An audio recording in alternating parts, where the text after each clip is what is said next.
dalam kitab ni Al-Imam Al-Ghazali sebut, iaitu melihat wajahnya yang mulia. Yang maha mulia itu siapa dia? Wajah. Dan Allah Subhanahu Wa Taala telah menciptakan. Nak ceritanya melihat wajah Allah Subhanahu Wa Taala. Dan nak gambar macam mana nak lihat. Sama-samalah berusaha siang dan malam untuk kita mencari keredaan Allah Subhanahu Wa Taala. Apabila dapat redha, dikasihi oleh Allah Ta'ala, maka kita akan diberi syurga oleh Allah Ta'ala. Maka nikmat yang paling besar bukan nikmat melihat pramugari pula apa, nak tengok dalam apa, dalam syurga tu bidadari. Tengok, saya ada baca satu sebut pramugari, nak sebut bidadari jadi pramugari. Ada satu sahabat atau dalam Facebook, seorang Syekh Haji, puluhan tahun menjadi Syekh Haji, tidak dapat melupakan peristiwa apabila seorang jemaah haji perempuan yang pergi bersamanya ke Masjidil Haram, ke Mekah untuk menunaikan haji. Itu dia. Apabila sampai saja di Masjidil Haram, jejak je kaki turun daripada kapal terbang, jejak je airport, jejak je di sana, kaki dia pijak saja, lalu jatuh pingsan. Bapa pula tak rajin berlaku. Jemaah haji ada ustaz ni, dia buat pengakuan. Jadi dia pijak je kaki, jatuh pingsan. Lepas tu dia ke airport, bawa pergi ke hospital. Akhirnya dia koma beberapa hari. Lalu ustaz ni dia uruskan jemaah haji lain, biar di hospital, ya doktor buatlah. Doktor jagalah, doktor ceklah, berilah hak mana patut, supaya dia sedar. Dia koma. Apabila dia koma berapa hari, mana ustaz pun uruskan jemaah haji lain, selesai aja duduk di hotel, check in semua, dan dibimbing oleh mutawih yang ada. Lalu dia pergi kepada perempuan tersebut. Sebab apa dia jatuh koma ni? Rupanya apabila perempuan ni koma, masa dia koma tu, dalam hidup dia seorang pramugari yang berkahwin dengan suami yang bukan Islam. Masuk Islam tapi tak sembahyang. Macam dia juga. Arak main-main, judi main-main, zina perkara biasa dalam hidup dia. Ni pengakuan dia. Dia kata apabila dia bangkit daripada koma tersebut, Allah Ta'ala beri kesedaran. Ustaz duduk tepi tu, lalu dia peluk ustaz. Kalau peluk tu orang lelaki dengan orang lelaki tak apa, hak puan peluk dia, berat. Bukan senang nak tolak rezeki gini. Ke mana mai peluk dia, jangan. Mak apa peluk dia? Kata semasa dia koma ni, seolah-olah dia berada di alam yang lain. Dia melihat apa yang diceritakan oleh Nabi dalam peristiwa Isra dan Mi'raj.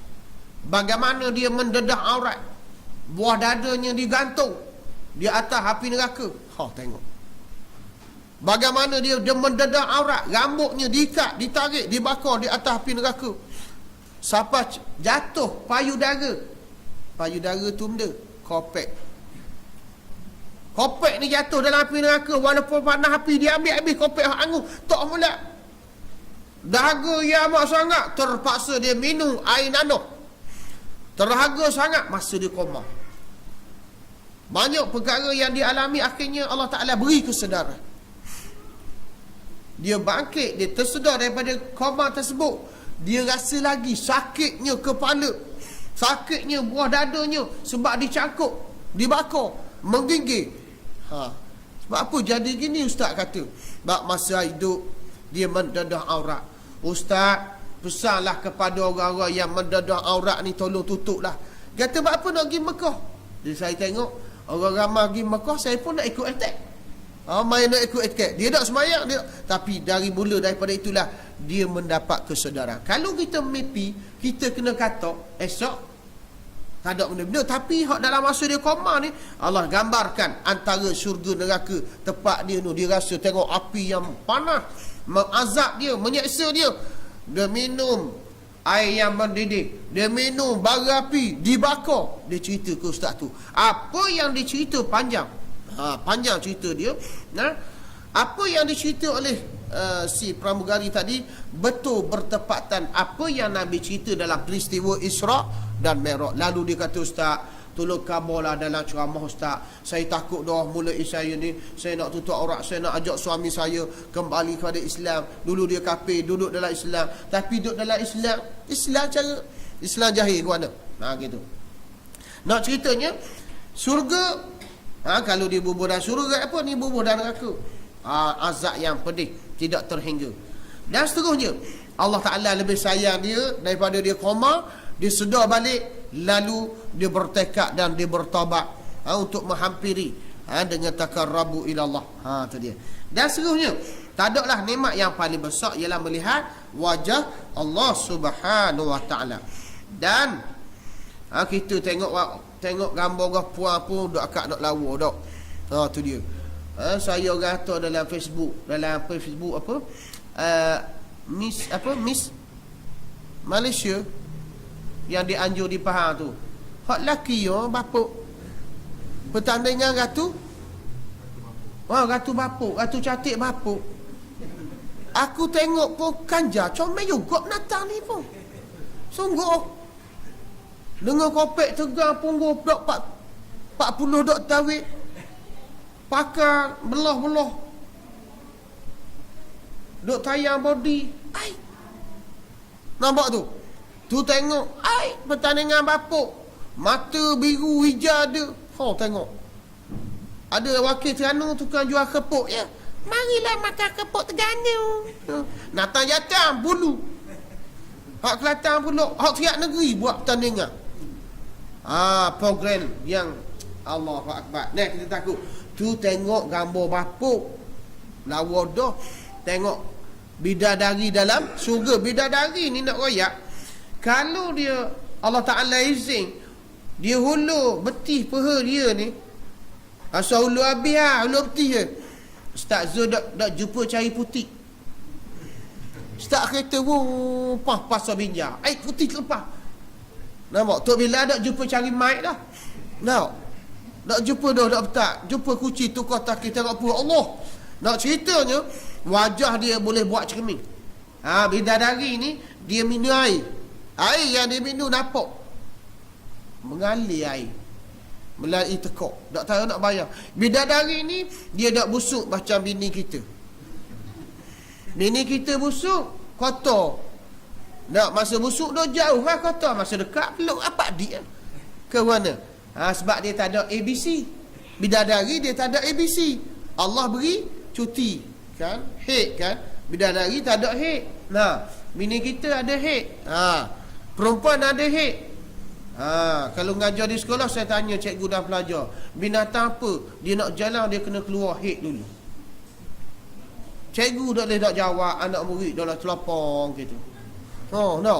Nak jalan kena keluar head dulu. Dia kata beruk, dia kata babi. Padahal nampak tu kura tau. Dia nak jalan, dia kena keluar head dulu. Head tu kan kepala. Dah kura jalan tak cukup kepala. Oh ya ustaz, cikgu gusar. Tak kata kena ngaji lagi. Nampak tu.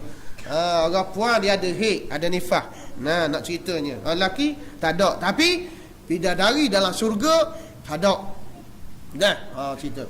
Tak ada kata boleh masuk dalam syurga, boleh seronok bidadari, boleh makan sedap. Tak. Nikmat yang paling besar melihat wajah Allah Ta'ala. Ada yang masuk hari pertama tu pas sudah tak lihat-lihat. Ada yang lihat setahun sekali, sebulan sekali, dan paling hebat dia boleh melihat Allah Ta'ala setiap hari dalam syurga. Tu dia. Jadi kita kena suaralah, bermohon doa supaya Allah Ta'ala masukkan kita dalam syurga. Jangan pula nak syurga tapi malas sembahyang, nak syurga malas puasa, nak syurga lawan hukum Allah Ta'ala, nak syurga hina Nabi. Tak jadi ya. Jadi orang kafir, orang yang munafik. Tu dia. Seterusnya dia kata Allah Subhanahu Wa Ta'ala telah mencipta neraka pula yang disediakan sebagai tempat tinggal yang kekal. Syurga tempat tinggal bagi orang yang beriman, yang diredai, yang dikasihi. Neraka pula tempat yang kekal bagi orang yang mengkufurinya Allah Ta'ala dan menentang keterangan-keterangannya. Sembahyang orang munafik, munafikin sembahyang hebat, hitam dai-dai, siapa nak biru dai sujud. Siapa masa wanda gak ukur huduk, bukan sesuai zaman ni. Zaman batu tu, zaman pada pasir, zaman Nabi je huduk. Dan ni tak sesuai. Tengok dia hina tu. Nak makan sok tangan gi kota baru. Tengok tu. Dia hina.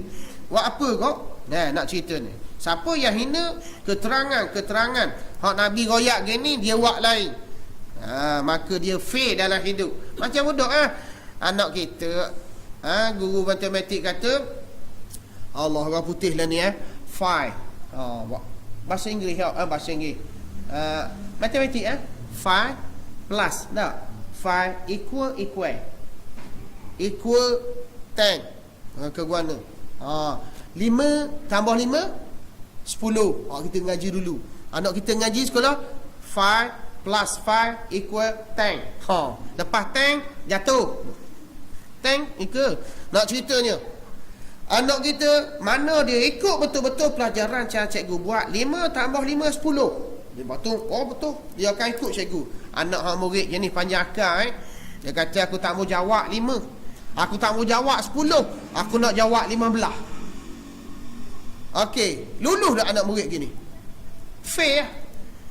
Gitu juga Nabi kata orang yang mencuri kena potong tangannya. Biar tak apa potong. Nak jaga je. Lepas tu bayar denda. Orang minara tambah potong-potong tak dah jaga. Fair. Dengar hak Nabi ajar, fair umat ni. Kita tak mahu golongan ni. Kita nak jadi pelajar yang cerdik macam tadi. 5 tambah 5 jawab 10. Okey, betul.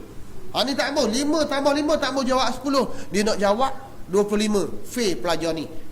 Tak lulus dalam. Gitu juga kita umat manusia. Hak Nabi royak, dia dengar tapi dia tak ikut. Fair. Tu dia. Dia semayang, dia puasa, dia zakat, dia haji, bagus pada zahir. Hakikatnya dia tolak hukum Allah Ta'ala, maka fair atas dunia sebelum masuk dalam alam barzah ke akhirat. Ni kita takut ni. Sebab orang macam ni, dia kata apa? Dalam kitab ni Imam Ghazali sebut, Allah Subhanahu Wa Ta'ala telah menciptakan neraka. Neraka pula yang disediakan sebagai bagiannya tempat tinggal yang kekal bagi orang-orang yang mengkufurinya. Tu dia. Dan menentang keterangan-keterangan, menentang keterangan ni hukum-hukum. Tiada mempercayai kitab-kitabnya, tak percaya hak dalam Quran tu. Dan para rasul-rasulnya, dan mereka itu nanti akan terhalang dari dapat melihat wajah Allah Subhanahu Wa Ta'ala. Orang yang duduk dalam neraka tidak dapat menatapi melihat wajah Allah Ta'ala. Sampai di sini saja. Dia kata petikan huraian kitab-kitab Imam Al-Ghazali. Seterus dia kata apa? Api neraka ni kepanasannya dibakar selama 3,000 tahun. 1,000 tahun dalam keadaan merah, 1,000 tahun dalam keadaan biru dihantar, dibakar. Dan 1,000 tahun lagi dalam keadaan hitam lekam. 3,000 tahun dibakar. Dan api ni kepanasan dia 70 kepanasan. 70. Ambil saja tinggal 69. Allah Ta'ala perintah kepada Jibril, setelah dijadikan Adam, diledakkan Adam dan Hawa di atas dunia ni. Dunia ni dia fahamkan dalam sejarah, Nabi Adam diturunkan di bumi ke dunia ini waktu malam. Waktu difahamkan selepas isyak. Ada pendapat kata lepas isyak waktu malam.